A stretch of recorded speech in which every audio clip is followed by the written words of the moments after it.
Hello, Bobcats. Mr. Flato here. Welcome back to another week at HMS. I hope you guys enjoyed the long weekend. We have another 3-day weekend coming up. So let's go out and make the best of these 5 days smothered between 3-day weekends. On today's Bob lesson, this is one of my favorite Bob lessons that I put together.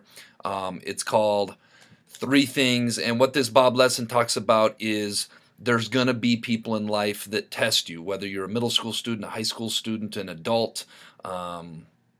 Anytime in life, there's going to be people that are going to try to test you, that are going to try to get under your skin, that are going to put that fish hook out there and see if you come and take a bite of it. And the second you do, you're hooked. Whether it's gossip and rumors, whether it is disrespectful things said at you, do not do these three things. If you do not do these three things, the chances that it's going to take care of the situation and you're not going to be further targeted goes up.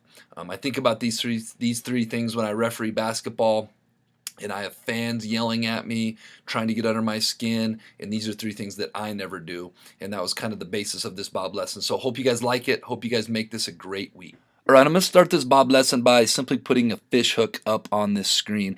And this is a metaphor for when other students are disrespectful to you, or what happens a lot in middle school, it seems like, is there's lots of gossip and rumors going around. And I think the origin of gossip and rumors comes from everybody in this school being very insecure, myself included, teachers included, adults included, but 11 to 14-year-olds are especially insecure. And when people are insecure trying to find their way through life, a lot of times they'll put gossip and rumors out there to affect other people. And it's kind of like fishing.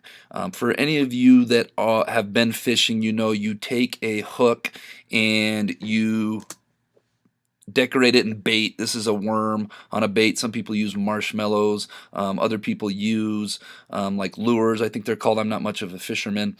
And the whole point of it is you want to catch something. You want to put your hook out there into the water, decorate it with something enticing called bait, and hope that a fish comes and snags it. And then once they snag it with their mouth, you've got them hooked and you've got them. Well, what does this have to do with middle schoolers? Well, middle schoolers, when they put out gossip, they put out rumors, or they put out disrespect, it's like they're putting out a hook and have bait on that hook, and they're trying to entice a reaction. If you think about why other people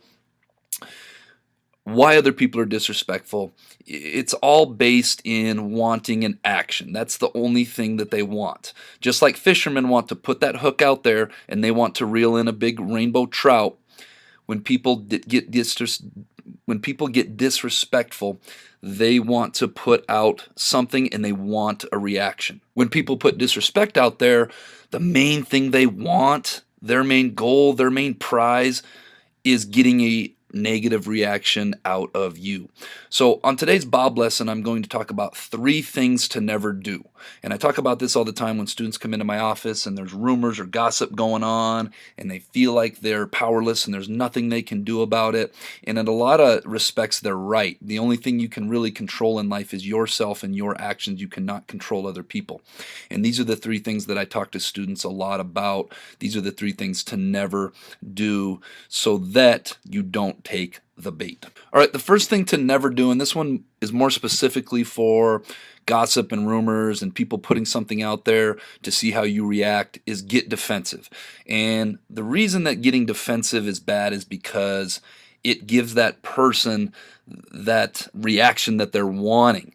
When people get defensive, they look guilty. When people get defensive, and you're trying so hard to convince somebody that no, you're not that, or no, you're not this, or no, that didn't happen, you look really guilty. And one of the main things that people look for when they put a rumor or gossip out there is to see, does that person get defensive? Getting defensive is one of the worst things you can do, and it's tough because it's very counterintuitive. If somebody comes up and says something that's untrue, your natural reaction is to want to respond and defend yourself. And it's okay to calmly defend yourself, but when you get super defensive and agitated and worked up, it makes you look guilty, and it gives that person the feeling that you just bit the bait and they're going to continue fishing on. So don't get defensive. Don't feel the need to defend yourself. Just let it roll right off your back, just like whatever. That's pretty dumb. Obviously not true, but I'm not going to waste the time, effort, or energy to defend myself on something that's so ridiculous. All right, the second thing to never do is display negative emotion. And when we think about this, that is exactly taking the bait and that feeling of reeling in a fish that this person is wanting. When they disrespect you, or when they put a gossip or rumor out there about you and you display any negative emotion, I think the top three that I came up with are anger, getting mad, getting agitated, getting really angry with that person, or sadness, crying, being upset, showing that you're sad, or getting frustrated, getting angry, and exhibiting these emotions. If you think about it, the second that this happens is the second that you bite that hook.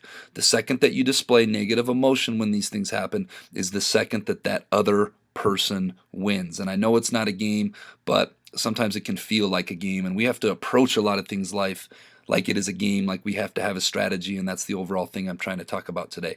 So the second thing to never do when somebody disrespects you or somebody puts a gossip or rumor out there about you is display negative emotion, and this is a very tricky and difficult one to do. One of my favorite sayings is never let them see you sweat. And what that means is kind of the overarching thing of what I'm talking about today is never let them see you get affected, because once you do is the second that they win. All right, and that brings us to the third thing to never do when you get disrespected or there's gossip and rumors going on about you is continue talking about it. A lot of this stuff, especially with gossip and rumors, especially with the middle school, you guys know, you give it 24, 48 hours and people are talking about something new. People have short memory spans. They move on to the next thing pretty quickly. It's kind of a human being thing, and it's kind of like having a campfire. Except you don't want to have a campfire, and the only way for a campfire to keep burning is to keep putting wood on it or keep putting fuel on it. The more fuel you put on it, the longer it's going to burn for. Well, a lot of times continue talking about it with your friends, with your classmates, with other people is a surefire way to keep it alive. Now, I want to make a very big dichotomy here, coming and talking to myself, a trusted adult, your parents, your teacher. That's okay, because we're talking about it in private and maybe we're coming up with strategies on how to let the fire burn out. But if you're talking about it amongst your peers, amongst your friends, you're keeping it alive, and therefore it'll stay alive. Next quote of the week, and I just said this a couple minutes ago, never let them see you sweat. And that's what this is all about. So many times in life there's going to be people that test you. There's going to be people that mess with you, that test you, that want to see if they can pull one over on you, if they can disrespect you. And the second that they see you sweating, they see that it upsets you, the second that they see that it gets under your skin is the second that they win. Don't let them win. It's like people that do fish that I talk to. They throw the hook out there. If they're getting bites and they're reeling in fish, they're going to continue fishing in that spot. And I always say, well, what happens if you put your casting line out there and you've been fishing there for an hour and you don't get any bites? And you know what they say? They say, well, we go somewhere else. Okay? So when you never let them see you sweat, they're going to go somewhere else and you're going to pass the test. All right, that brings us to this week's Jellybean Question of the Week winners, who are Nick Benson, Joseph Rose, Alexander Boyles, Mitchell Bloomquist, and Carmen Henderson. The answer was swims. This week's Jellybean Question of the Week is, I have a head but no body. I do, however, have a tail. What am I? If you think you know, submit your answer to the Bob Box no later than Friday. All right, Bobcats, let's go out and make it a great week at the Helena Middle School.